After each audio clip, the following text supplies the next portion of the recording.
Namaskar. Welcome to another show of Meet the Author.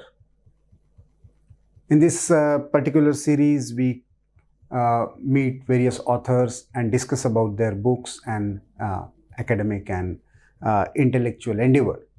Today, we have with us Ms. Anandita Singh. She is a research fellow at Northeast Studies Center in New Delhi, and this Center for Northeast Studies has come out with a wonderful, I think, pioneering volume on a brief history of freedom struggle in Northeast of India. Friends, Northeast has been an enigma for many of us. You know, we also see from what was once called by a journalist as tyranny of distance. And there also the common narrative is of mainland and Northeast. But who's Northeast? Why and how Northeast perceived this colonial occupation by the British colonizers and how they resisted it? Who were those freedom fighters? First time, I think Anandita has tried to put it in a comprehensive historical format, referring to various original documents. So let us hear from Anandita herself. Anandita ji, first of all, congratulations for this wonderful work. Tell me something about the book. Why, how did you feel like writing about this book, and what was the triggering factor that led to this creation? Okay, so first of all, I describe this book as a documentary study because it is merely a compilation of incidents that took place based on original records and original documents, primary sources. When I talk of the inspiration behind this book, I have been researching about the Northeast of India for the past 3 years now. But last year, I just decided to make a list of freedom struggles that took place there because I refuse to believe that the Britishers or the European invaders were not resisted there. So that disbelief in my mind was the triggering point that something must have happened. Let me find out what. And when I started doing that, I went state-wise. I started with Arunachal Pradesh, Assam, Meghalaya, Manipur, all the states. And then I realized that going state-wise goes against the history of the region. If we divide our study based on the present-day boundaries, we will be rendering injustice to what actually happened there, because there are regions that are not a part of present-day political India, but they are very important in the history of the region and of the nation as a whole. So that is why this book came into existence as a non-divided chronology. So if you go through it, there is no division on the basis of state. It's just a chronological listing of what happened in the entire region, be it in present-day Assam, in present-day Meghalaya, present-day Mizoram. That has not been taken into consideration. It's just one linear flow, one linear timeline. Now, as one can see, and as you have also mentioned, that this is about basically tracing the entire history of region based on the original documents. Right. What was that striking factor that you found? What was the pattern of arrival of European colonizers or invaders, and what was the response of these various communities, what are popularly called as scheduled tribes now? What was their response? Is there any pattern in that? Yes, there is. First of all, when we speak of European invasion or colonization, we have to keep it in mind that it was not just the Britishers. Because usually when we talk about India's freedom struggle, there comes an image of the British. But there were also the Portuguese, the French, the Dutch. All these European powers were not only present in India, but also in the eastern part, that is Bengal, going up till Myanmar and all these regions. So their presence is also very important to note down here. They licensing system, They applied imposed licensing systems. They built their factories, imposed taxes that were mostly extortion of money. So when we speak of pattern, we start with just an eyeing of the Britishers or the Europeans of where they thought our resources are available. That could be natural resource, and that could be resource in the form of humans from whom they could extort money, right? So it started with a very basic survey and a very basic study of the region and the study of the land. And then there were two ways that they adopted. It was either in the form of direct expedition and direct encounter or treaty, right? So whenever we see there was a treaty between an Indian ruler or an Indian administrative power and the Europeans, just around 2-3 years before that or after that, there has been a war. Because people were not ready to accept those treaties. Like if one king signed a treaty, his son or his brother or even his ministers rose up and they said that no, we don't agree with this treaty. In fact, to avoid this, after a certain point of time, the Britishers started adding a clause that this treaty is perpetually binding. But even then, people rose up against the Britishers after the treaty was signed. So treaties were never perpetual. Nothing. There was never a stretch of period where the Britishers went unresisted, where the people just gave in and thought, it's okay, let them. They never accepted them as the rulers, which is why in the book I have also made it very clear to use particular terminology and avoid certain terminologies, like referring to Britishers as government or government supreme or the British Raj. I have avoided that because I don't believe that they were ruling over the entire country at one point of time. They were always facing certain resistance to their presence. Mere presence here was always challenged. So the basic trend has been the Britishers' arrival or the Europeans' arrival, a basic survey, and then either war and treaty, and then the people's retaliation as they understood that, okay, if they are constructing a road here, it is actually exploitation and not an opportunity. So survey and then expedition and treaty, they go hand in hand. So the popular belief is,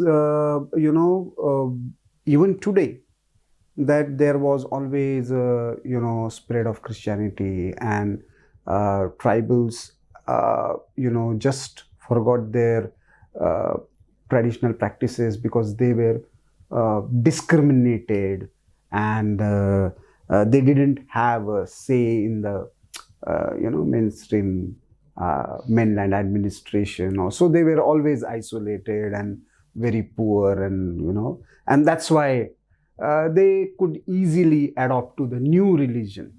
That is the general perception. But as your book suggests, there has been resistance to even missionaries and missionary expeditions there.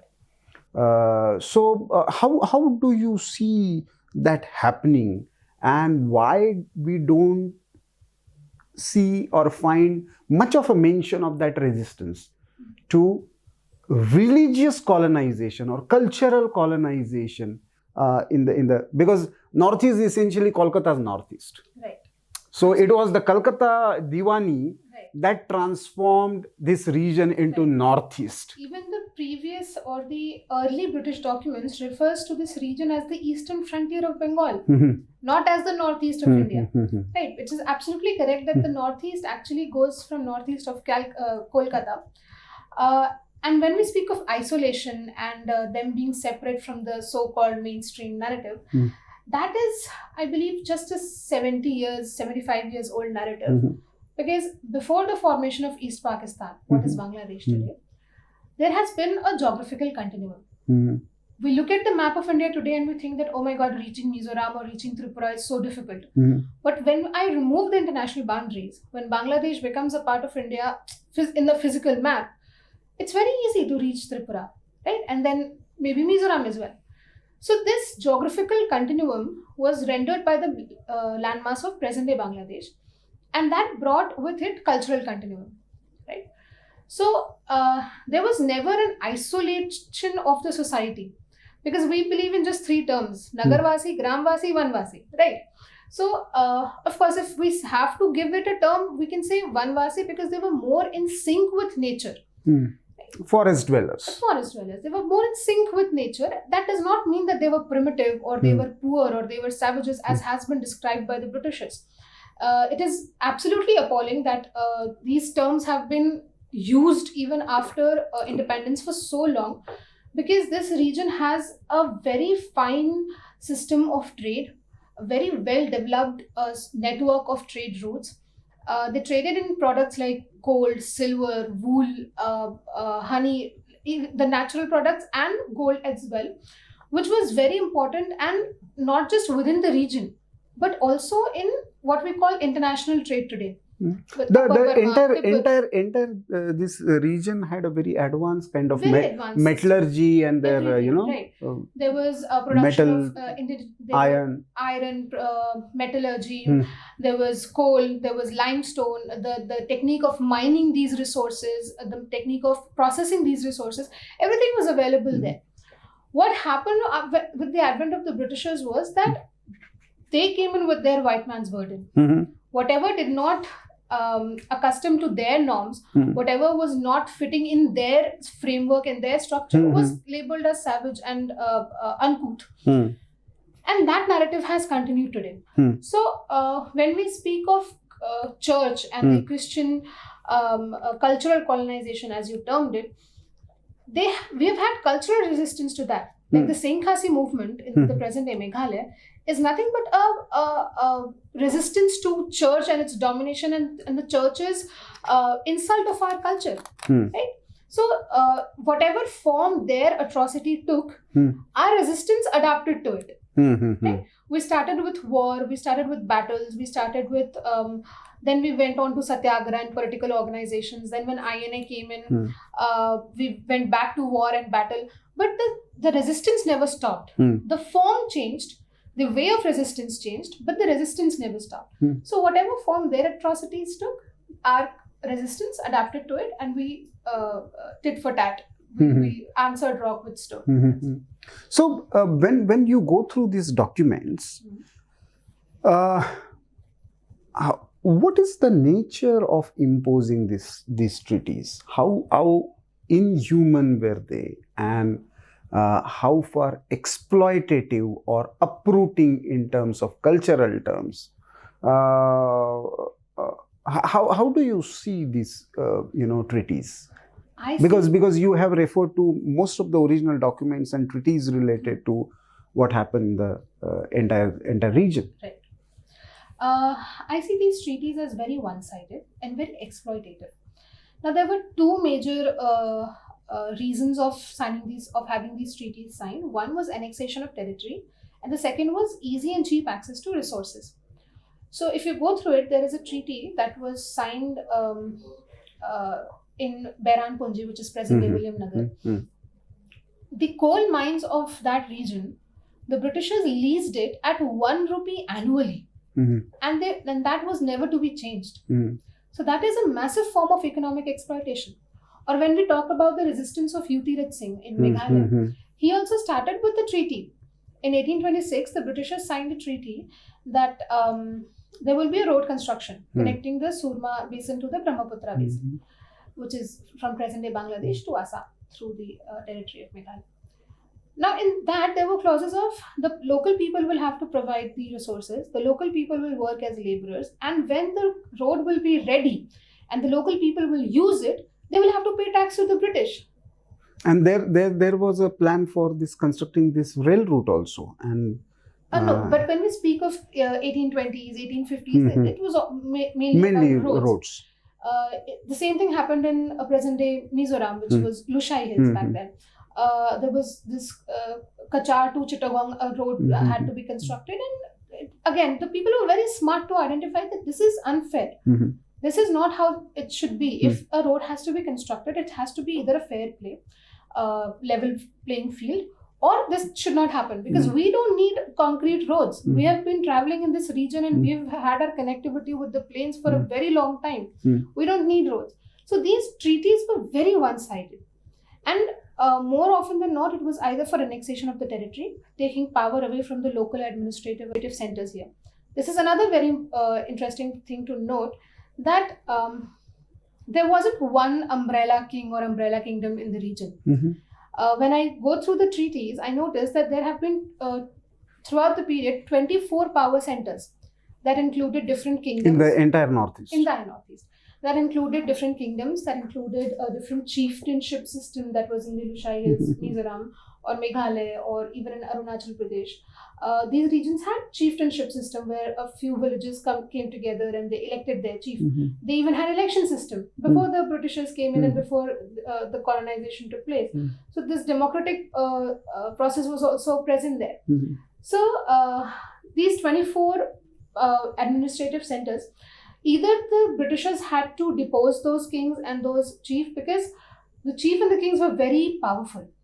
They could call in the masses, they could mobilize people, they could tell them what is right and wrong, and the Britishers faced very stiff resistance from these power centers. Especially, this is a case in point in the Lushai Hills. The Lai and Lushai chief, they posed very strong resistance. So the Britishers made sure that this needs to be broken. A bundle of stick is more powerful than one single stick, right? So once the chieftainship is dissolved, once they come under our control, we can easily control the people.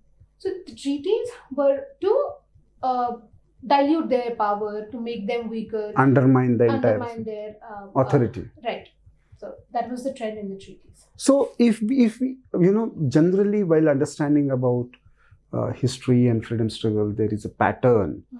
The pattern about periodization. So mostly people talk about 1857 to 1947. And even before that, if you have to go, generally we have a tendency of 1757, Battle of Plassey. So if I or some researcher who would like to take inspiration from your book and go ahead with some kind of research, what would you suggest? What should be the pattern and how should one study Northeast when it comes to the periodization? See, if we have to talk about the freedom struggle as such, as I have mentioned in this book, it is from 1498 to 1947. Why 1498? Because Vasco da Gama came to India in 1498. He landed at Calicut, and that, in my opinion, was the onset of the parasite of colonization in India. So I prefer, or I suggest that we start our freedom struggle from 1498. Coming to Northeast, now this book is not a complete work. I have just compiled whatever I've found till now and published it. And in further edition, obviously, there will be more information. But as of now, if we have to speak about the Northeast of India, we start with 1516. That was when the Portuguese came to Chittagong. And Chittagong, as I have already explained, that there are regions that are not a part of present-day India today, but they're very important for the history. So they came to Chittagong, and from there in they started their expansion towards Myanmar, Burma, Dhaka, all these regions. So we start with the Portuguese presence, then we move on to Dutch that came to Dhaka in 1650s. And they established their factories there, and they were present in the region till 1825. Britishers came in between. In 1685, they attacked Chittagong. It was a naval invasion. Then in 1793, they attacked the Ahom Kingdom. So if we have to go very broadly, we can say 1516 to maybe 1826 was the period of pre-British European colonization. And then 1826 becomes a very major landmark because of the Treaty of Yandabu, but which gave the political power over Assam and Manipur to the Britishers. But we should never take that as the starting point of British colonization in the region, because the Britishers were present here way before 1826. In 1761, they had a battle with Tripura. Right? So, Manikya, you have mentioned about the Manikya's resistance also. That was in 1761. 1761. So and even Manipur, I think, they had a treaty. Before that. They had a treaty in 1762 and 63, I suppose. So 1826 is usually considered as the starting point, but we should not be mistaken as to thinking that that was the only time that the Britishers came into that region. Then from 1826, we can go up to 1857. That was the company rule. And then when the crown rule started, when in 1857 there was this war of independence and the company was taken away their rights, From there on, we can go up till 1911, till the Banga Bengal Banga, division हाँ, and the partition of Bengal. and the reunification. And then from there on, we can go up to 1947. In this, another highlighted year should be 1945, when the INA, 1944 to 1945, when the INA came in, and there was this massive surge of war and battle, and this that was another wave of patriotism, and that was a very different that was a unified way of fighting against the Britishers. Because as of before that, there was this entire political organization, satyagraha, all these methods were at the rise. But the INA's arrival, it kind of changed ways people fought the British. So that happens, and then 1947 we 1516 to 1947, there has been a consistent struggle, consistent resistance, and that resistance was, on the one hand, of course, for their resources, for their identity, but also for that all-over idea of Swaraj and freedom. And we find those linkages even with the Congress movement, with the revolutionary movement. That comes way after the Congress movement. In Yes, 1857, there were battles that were fought in Chittagong, in Kachar, in Tripura, in Lohit Valley of Arunachal Pradesh, Guwahati, Dibrugarh, Jorhat. All these regions, they were in the same link of First War of Independence in 1857, and they even carried it forward till 1858. So Congress comes at Much a very later. later stage, but this region was in sync with the entire nation from the very beginning. As I said, that it was never an isolated region, it was never a different identity. So can we safely say that what we experience today in terms of perception about the entire northeastern region is essentially part of the kind of partition that took place, and earlier is Pakistan, now Bangladesh, that has created one major physical or geographical barrier or distance, to the kind of post-independent narratives that are built up in the pre-independence periods by the British about creating perception. So are these two major reasons, or there are some more what that happened in the post-independent period? I think these two will be appropriate when we look at the northeast of India, and we look at it as pre-partition and post-partition. There's a huge difference in the narrative that has been propagated and the agendas that have been floating in the general discourse. And at the same time, the Britishers had their own agenda of labeling everyone and everything that they saw as uncivilized and uncouth. They have used the term headhunters too many times. They've used the words raiders.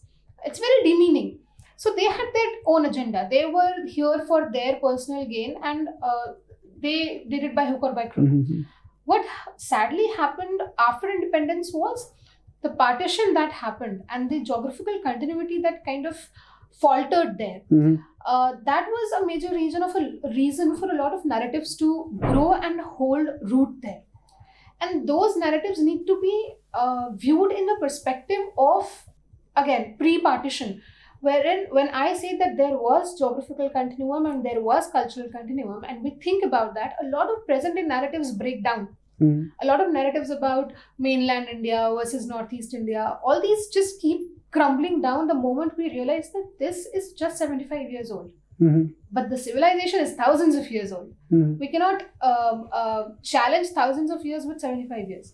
That is true, but Anandita, the question is, if this has been the case civilizationally for thousands of years, why and how this battle of narratives is actually, in a way, many people believe that it's completely lost, because most of the researchers also use the similar kind of terminologies that British used to use.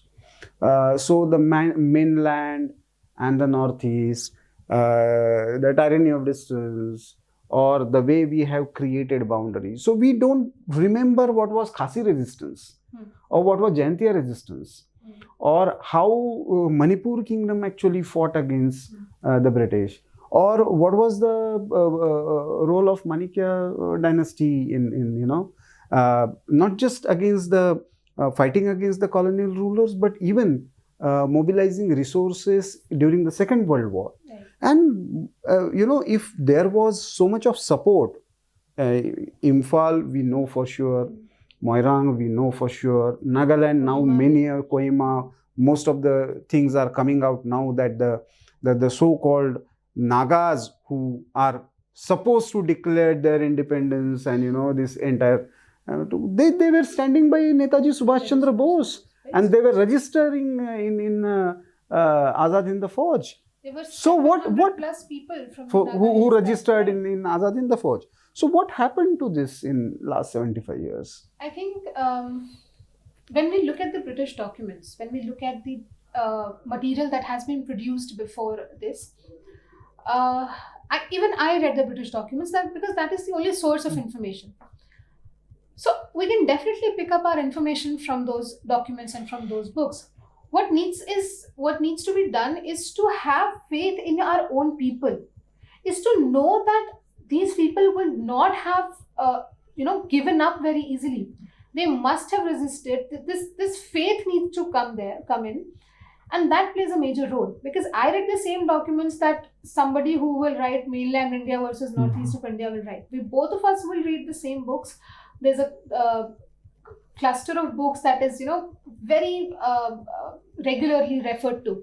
So I refer to the same books, they will refer to the same books. What the difference is of the vision. And I have faith in my people, in my ancestors, that they would not have given up. There is no way they would just surrender to a foreign power. And with that came an understanding that, okay, if the Britishers are saying that the Lushais or the Lushai community raided Kachar region, there has to be a reason behind it. And the reason was BEFR, that stopped their movement, that stopped their traditional trade, that disrupted their traditional routes. So of course, if a foreign power will come in and tell me what to do in my own house, in my own land, I will resist that. So until and unless the researchers have this faith and they have this vision of understanding what the Britishers did, what their modus operandi was, what they were trying to achieve. If you believe that the Britishers gave us railway, you can never find the true history of what happened. You will never be able to understand that railway was built by the resources of India, using the resources of India. The laborers were Indian. The tax was levied on the Indians to construct the railway tracks, but it was used for the transportation of their goods and to finance their economy. Right? So, and in fact, exploit our natural resources for their industry. Resources, our laborers, taxes on our people. In fact, most of the resistance that started in the Northeast were about the natural resources owned by the people. Till then, there was no, there was a collective community ownership. So limestone or coal or whatever. So if we read documents with this faith, with this mindset that Britishers gave us railway, you will never be able to understand what actually happened. You have to have faith in our people, in your own people. And only then will you be able to read between the lines of what is written in the British documents, because they will not tell their own mistakes in their documents. Right? We have to find it out. That is the work of a researcher. Because anybody can read a document, anybody can read a book. Only a researcher can understand it. So if we really want to change this and understand Northeast from a national perspective, and when I say national, it also means the Northeastern perspective and not from the colonial perspective. So what would be your recipe? Means, of course, I would recommend researchers to read your book, but what is your recipe for the researchers who would like to take forward this process? I think I just told that, the vision behind what you're doing. You need to understand, first make up your mind. What is it that you're aiming at? And then when you read the documents, when you read the previously written books, read them with a nuanced understanding. Don't just read, copy and paste, because that just mass produces material that is not different from one another. Until and unless we read between the lines, we understand the modus operandi of the Britishers, we have this faith in our own people and know our own history. If I didn't know that the people of Arunachal Pradesh could actually collect gold dust from a river bed, I wouldn't be able to very vehemently say that, okay, no, the Britishers ruined this skill. So I need to know first of what my people were before the colonial advent, what was the pre-colonial Northeast. So once I study that and then I compare that to how the Britishers have represented it, I will immediately find faults. I will immediately understand that no, this is not what has actually happened. So read our own texts, our own history first, then go on to seeing what the Britishers are saying, and then you will find the contradiction and just keep your eyes and mind open to find that okay, no, this is wrong, this needs to be corrected. Thank you, Anandita. So friends, this is the book, Brief History of Freedom Struggle in Northeast. It is brief, but it is very critical simply because it gives a different vision to look at a very important region that has been part of our civilization for centuries, 24 kingdoms as Anandita mentioned, multiple treaties, continuous resistance from 1516 to 1947. If you really want to understand and go beyond this, then this is the starting point. Whatever we have learned and heard about Northeast may not be sufficient to cross over the tyranny of distance. And if we really want to travel this journey, not just for the future, but even in the past, get hold of this book published by the Center for Northeastern Studies, A Brief History of Freedom Struggle in Northeast of India, authored by Anandita Singh. Thank you. Thank you very much for joining this conversation. Thank you, Anandita, for joining Organiser for this discussion. Namaskar, and continue to watch our various programs. Thank you. Namaskar.